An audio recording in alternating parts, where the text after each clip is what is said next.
Cambridge Muslim College, training the next generation of Muslim thinkers. So to begin with, I should begin by describing the key theme of my work over the past year, which has been to identify the key points of intersection between Islamic theology and philosophy with recent developments from interactions between artificial intelligence, cognitive science, neuroscience and psychology. At the core of this work is the ontological question regarding mind and machine, which resolves to the question of understanding the reality of man as deliberated by Islamic theologians and informed by ongoing scientific research to the extent that they produce knowledge according to the epistemological standards of Islamic scholarship, yet crucially within the scope of the metaphysical framework of the Islamic tradition. Other areas of my research interest include AI and transhumanism, virtual and augmented reality, issues of new forms of propaganda, and Islamic ethical frameworks for man, society, and the environment.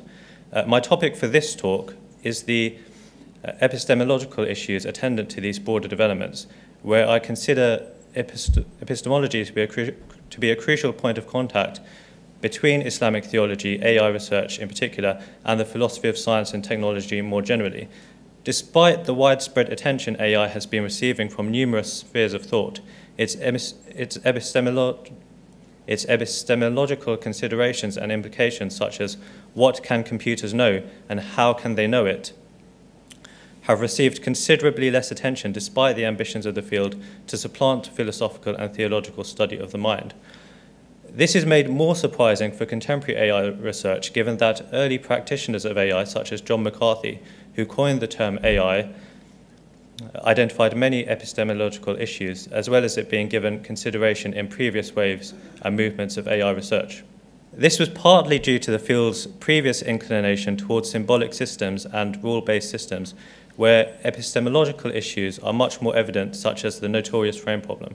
However, the connectionist paradigm involving neural networks and deep learning are still fraught with their own epistemological burden to be discussed in what follows. Hence, this paper has the ambition of bringing epistemological considerations into the contemporary discourse on AI, and this talk represents a first approximation in that direction, building on a scattered discourse in the contemporary literature. Much has already been discussed about the vast amounts of data and information being generated by computers, which are beyond the scope of human intelligence to make sense of, because the brain conceived as an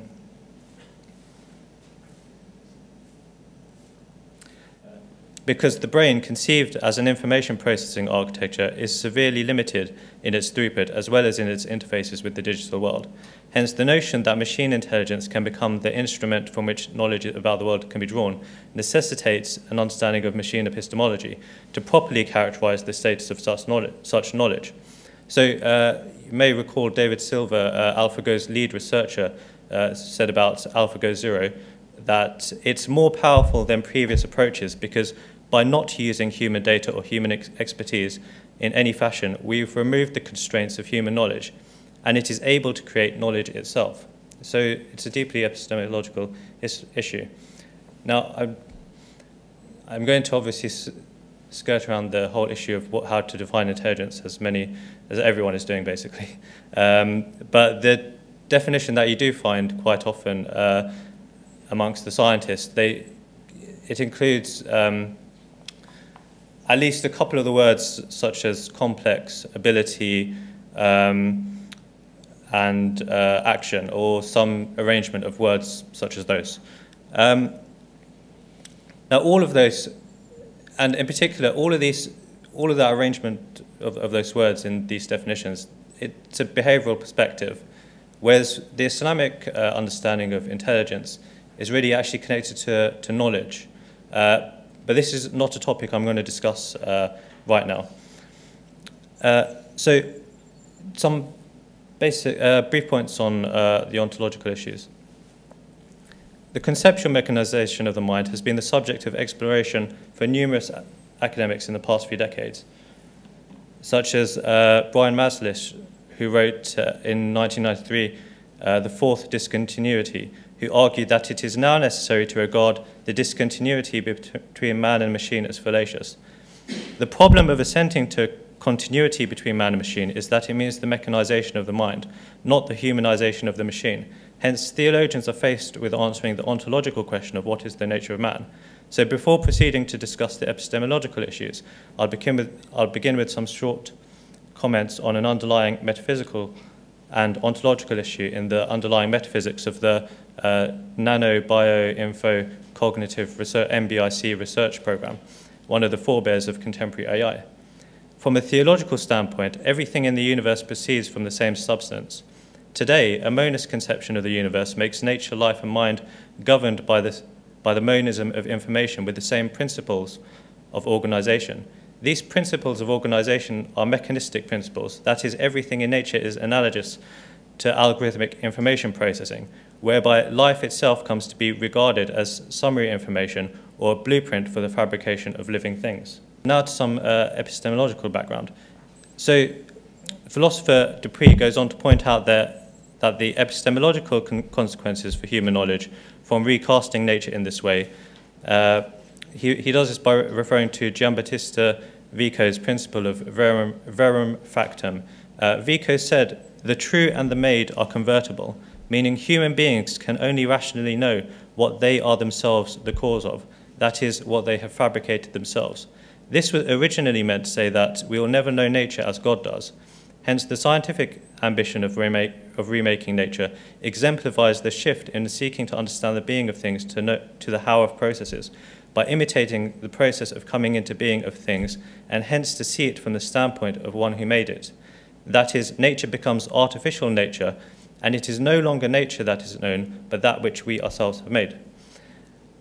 The current wave of AI research represents a significant development and expansion of the research program proposed by Simon's Science of the Artificial, whereby any natural thing can be approached by building models. The four founding figures of AI, Minsky, Rochester, Shannon, and McCarthy, stated in the 1955 Dartmouth proposal that every aspect of learning or any other feature of intelligence can in principle be so precisely described that a machine can be made to simulate it, or more recently the masterfully constructed PR slogan of "solve intelligence and use that to solve everything else." Even if an AI researcher is indifferent to philosophical issues, epistemic commitments are deeply embedded in the process of designing and implementing a system. Newell and Simon conceived of their work as contributing to empirical understanding of nature by proffering it as a science of the artificial. Joël Proust showed that seeing it as a philosophy of the artificial instead shows it as a search for the formal conditions of cognitive activity common to all systems that are capable of such activity, whether they may be human subjects, animals, or machines. That is, rather than AI being a science, it remains at its core a philosophy, specifically a transcendental philosophy to discover the a priori necessary and sufficient conditions for the universality of knowledge. Hence, Proust shows how AI research is guided by implicit philosophy in the design of its objectives, the foundations of the research, in the development of its theory of cognition, the representation of knowledge, and its conception of learning. McCulloch, founding figure of the cybernetic forerunner to AI, was more explicit in pursuing AI as a transcendental project, writing, "What we seek to understand ultimately is what Kant called the transcendental unity of a perception." So according to Dupree, the inquiry was in reality deprived of meaning by naturalizing and mechanizing a formerly transcendental subject to a physical symbol system, and Kant's synthetic a priori to the universality of the Turing machine. So we now go on to talk about Quine's naturalized epistemology. So with this preface, we may now turn to the main topic of the contemporary transformation of Quine's naturalization of epistemology to what I describe as an artificialization of epistemology. Over the centuries, epistemology has been biologized, socialized, geneticized, computerized, historicized, and so on. Here, the title Epistemology Artificialized is not intended to add to that list and introduce a new stream of epistemology, but rather to characterize a new contextualization of knowledge from recent developments in science and technology that have been incipient since Quine proposed his naturalized epistemology. Of the three main epistemological issues, namely the nature of knowledge, the means of acquiring it, and its extent, Quine's focus was the means of acquiring knowledge. In particular, how do we come to have knowledge, and how does the mind come into contact with things other than the mental? One of Quine's main arguments was was that the success of naturalism in science meant it should also be the underlying basis for any future philosophy, such that science and philosophy form a continuum. Not being content with what Quine saw as a creative reconstruction and make-believe a traditional epistemology, Quine simply asked, why not settle for psychology? It was progress in cognitive psychology that paved the way for Quine to enact his program of naturalization, which sought to make questions of the objective foundation of knowledge central to philosophy, addressable by empirical sciences such as the general question of why our mental states are adapted to the world. So Quine's epistemological psychology begins with the human organism as a device that takes sensory stimulation as input and gives theories as output. It then goes on to observational sentences, and from observational sentences to theoretical and scientific discourse.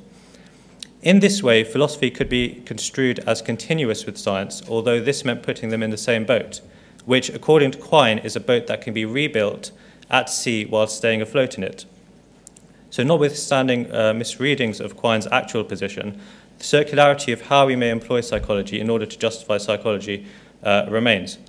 My contention is that rather than psychology, an artificialized conception of the mind will become the basis of our understanding about knowledge and learning, which consequently amplifies the problems of a naturalized epistemology.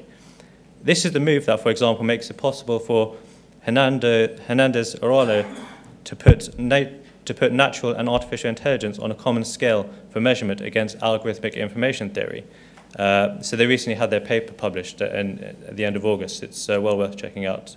So Protagoras this is all based on a move away from Protagoras' idea of man being the measure of all things, whereas Araujo seeks to make machine the measure of all things, which is the title of his book on this work, on this topic. Looking back in the literature, the epistemological problems of AI had significantly more attention in the past, since the central issues of traditional epistemology are the essential concern of AI researchers, such as the questions of how knowledge is possible and how the machine mind relates to reality. Hence, there was an earlier proposal for the study of android epistemology involving the exploration of the space of possible machines and their capacities for knowledge, beliefs, attitudes, desires, and for action in accord with their mental states.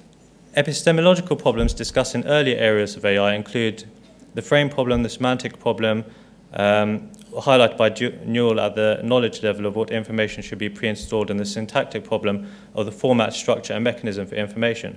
Our only reference for intelligence is human intelligence, which for our purpose of producing AI entails the artificialization of our own intelligence, since AI by necessity is restricted to mechanistic solutions. Its models cannot cover all modes of intelligence, just the mechanically realizable. Put in another way, the object under study is the same as the tool of investigation. Intelligence must be used to clarify mechanisms of intelligence. However, since the details are too complex, it is desirable for intelligence to be outsourced to artificialized reproductions. So Sloman is explicit in stating that the epistemological issues of AI are not just about the design of intelligent artifacts, but are central to the study of the mind, and thus anticipates AI having a powerful impact on philosophy, psychology, biology, and so on. So people have already asked the question. Dodges Kronkovich, for example, directly rephrases Quine's why not settle for psychology to why not settle for computing. So over the past few decades, neurophilosophers Paul and Patricia Churchland have been two of the leading proponents of naturalization. Specifically, their concept of eliminative naturalism, eliminative materialism, is directed towards folk psychology that explains human behavior in terms of beliefs and desires of agents, which they regard as flawed and must be eliminated in favor of mature cognitive neuroscience. For example, Paul Churchland reascribes consciousness to a model of the mind as a recurrent neural network with feedback to all parts of the cortex. Furthermore, he outlined his vision for artificial neural networks to change the way we do science. And so a lot of the stuff that's going on now is people have had these ideas over 20 years ago. It's just been a matter of having the data and the computing power. At the basic level, this means pattern recognition in data or in detection, measurement and classification stages, much as we are seeing sweeping through research now. At another level, neural networks are envisaged to combine sensory modalities to capture high-dimensional phenomena beyond human capacity. So the height of Churchland's vision for ANNs, artificial neural networks, to to radically change science was to dispatch artificial neural networks against the massive information drawn from the activity of the brain for insights into the character of human cognition, to understand principles of brain function and the nature of reasoning. The basic unit of cognition thus becomes an activation vector. Brain computations become vector-vector transformations, and the basic unit of memory is synaptic rate configurations. All of this entailed a radically new epistemology from the psychological naturalization of Quine's epistemology. Of course, the Churchlands have not been without their critics. In Macaulay's account of what I'll just use that for naturalized epistemology, his account of what this amounts to with cognitive science as its reference point, he discusses how the Churchlands construe epistemology as part of scientific research concerned with human cognition. So the point here is that AI and its coordination with neuroscience and psychology has inherited this trajectory by supposedly making cognition and thought accessible to systematic empirical investigation. One of the most prominent critiques came from Hilary Putnam in Why Reason Can't Be Naturalized, where he criticized Quine's program and hence Churchland's position. For Putnam, if all norms are explained away, there are no standards by which to assess competing explanatory claims. That is, there's nothing we can be right or wrong about, and all attempts to naturalize epistemology question the very notion that we are thinkers. The notion of true must go as well. So Putnam asks, what are our statements but noise makings? What are our thoughts but mere subvocalizations? Nevertheless, the program of elimination proceeds on the basis of success in neuroscience, flaws in folk psychology, and the incommensurability of the two. So since folk psychology provides the superstructure for normative epistemology in Western philosophy, traditional approaches to epistemology will have the same fate. However, Macaulay did argue that psychology and neuroscience are sufficiently removed from each other that elimination by folk psychology by neuroscience is unlike. Basically, he was saying that it's unlikely that neuroscience will achieve this objective. But the point here is that with the intersection at the same levels of analysis between artificial intelligence, neuroscience and psychology, with AI essentially bridging these two sciences, in our view, this means that elimination will now proceed along the following lines. So success in AI in the measure of producing complex behaviors, then number two, the irreducibility of mental phenomena to neural correlates, and then three, the incommensurability of the supposed isomorphisms between artificial intelligence and neuroscience. This will then thus displace neuroscience as the pivot of naturalization in favor of AI. So to demonstrate this point, consider the recent DeepMind paper by Hassabis on artificial intelligence and neuroscience, which he actually specifically talks about that these two areas, they need to have deeper coordination. And that's pretty central to DeepMind's AI projects. So now I'll talk about the entanglements of neuroscience and AI. This work and others has recently been discussed by Bruder in a paper titled Contemporary Entanglements of Neuroscience and AI. So Bruder discusses methodologies for studying the brain increasingly cease to be native to neuroscience or brain-specific, and methods and tools are increasingly imported from fields such as astronomy, economics, and so on, such as Granger causality, which has its origin in economics for causal interactions of stock prices, economic growth, or biobehavior. Another example is graph theory, which seems to explain many phenomena across numerous disciplines.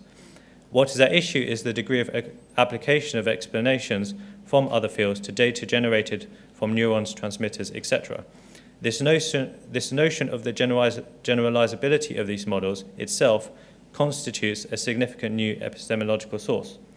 So Floridi spoke here yesterday, explains that science is increasingly artificial since complexity requires models that rely on artificial forms of understanding, which can lead to methodological mistakes by being enchanted by the affordances of data and ignoring its constraints. This epistemology generates models to fit brain imaging data to uncover apparent patterns of relationship. So Bruder quotes a senior researcher saying that the methodologies of neuroscience are largely outside the domain of understanding what the brain is actually doing, and more in the domain of understanding what the signal tells you. So the senior neuroimaging researcher goes on to say, it is a guess of what is happening at a level that cannot be seen or understood. So it's just a guess. That is, what is really gained is knowledge about the generalizability of an algorithm and not knowledge corresponding to the true nature of the system under investigation. Consider this situation in light of Arendt's prescient analysis that truths in the modern scientific worldview, though they can be demonstrated in mathematical formulas and proved technologically, will no longer lend themselves to normal expression in speech and thought. She was saying this over 50 years ago. To quote from Bruder's paper, the biological accuracy and faithfulness of models take a backseat when the primary indicator of a good model is its performance in making non-trivial predictions. So, as an example of this, this is a 2018 paper from DeepMind, and they don't say this in the paper, but from the press release, they basically state that this is their philosophy, to use algorithms to approximate elements of the brain. So as I discussed in the preface related to the circularity of Quine's circularity with psychology as the basis, all of these problems, you're in the same situation with this approach here. So this echoes the AI fallacy of cognitive science several decades ago, discussed by Mortensen. All that mattered to cognitive science was top-down functionality. If a functional account can be given to a particular cognitive system, that must be how humans do it, which he calls the AI fallacy. So Bruder finally describes this paradoxical situation as the sliding along the Mobius strip of the topological imaginary continuum between biological intelligence and artificial intelligence, from the inside-out of brain-inspired deep neural network algorithms for AI to the outside-in of machine learning-refined deep neural networks for biological intelligence. Cambridge Muslim College, training the next generation of Muslim thinkers.